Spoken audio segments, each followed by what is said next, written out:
guys, Joe with OMGRC here. So today I want to go ahead and do a much needed upgrade, which would be this Robson Racing. Anyway, it's a 33 tooth pinion gear with a 48 pitch, but it has the 5mm bore. As of right now, this one only has a 24 tooth pin, and it topped out somewhere like around, I'm going to say like around 28 miles an hour.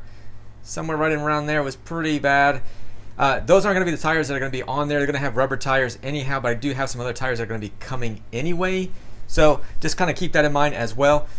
And I'm going to get some street slick tires, whatever, for it, so I can at least get some better speeds and stuff like that, because I need to get all the grip I can and find a nice smooth area. I have some other ideas when it comes to where I should run this at anyhow, but they're a little bit further. So I'm just going to run this one. After I do the upgrade, I'll go ahead and run it, see how fast I can get it up to. I'll probably put that beat up little phone on there just to see if it's going to actually work. It was working after it flipped over on the Red Cat, which was the Lightning in my previous video. So let's go ahead and get started. Using some new tools here. I'm going to try these out as well. These are from Racer's Edge. It's not a sponsor, but it's the stuff that we sell on our website anyhow, so it's all good. And as far as Robson as well.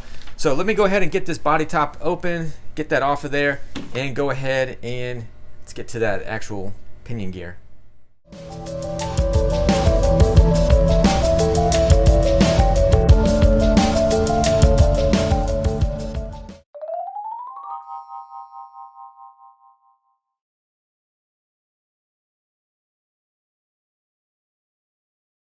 Alright guys, so what I did was I went ahead and used something flat like this piece of metal, and what it is the bore. So that 5mm bore has just a little bit of wiggle room in it, and what's happening is the fact that, well, it wobbles on the shaft of the motor shaft.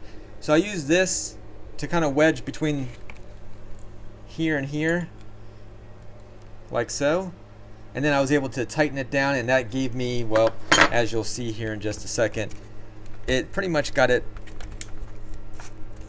pretty smooth. So, you know, it's not the gear itself, so you can see now.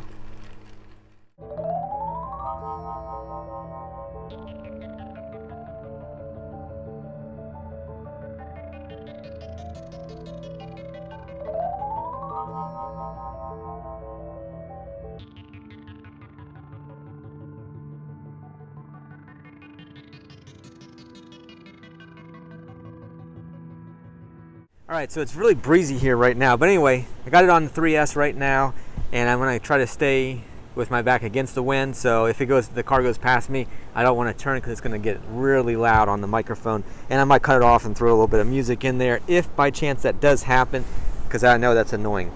Anyway, let's go ahead and get this thing going. Oh yeah, that's it. Oh man, that thing's still slow.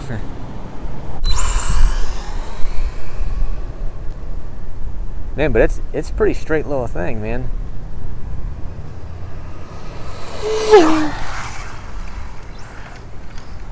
So we'll get a drive-by right now. Yep, it's slow.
Guys, I'm gonna wrap this thing up. I think that bird was looking at my car because it was slow.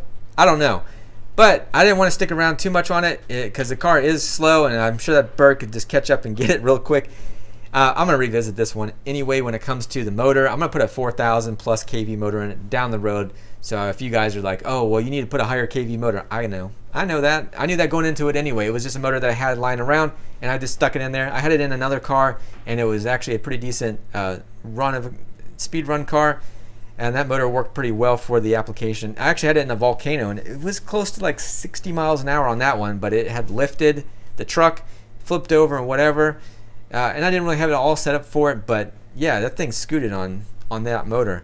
It's because of tires and stuff like that. Anyway, more to come. But as always, if you guys are new here, consider subscribing. Also, check out OMGRC.com for all your RC goodness. Until next time, this is Joe with OMGRC. You guys take care. Later.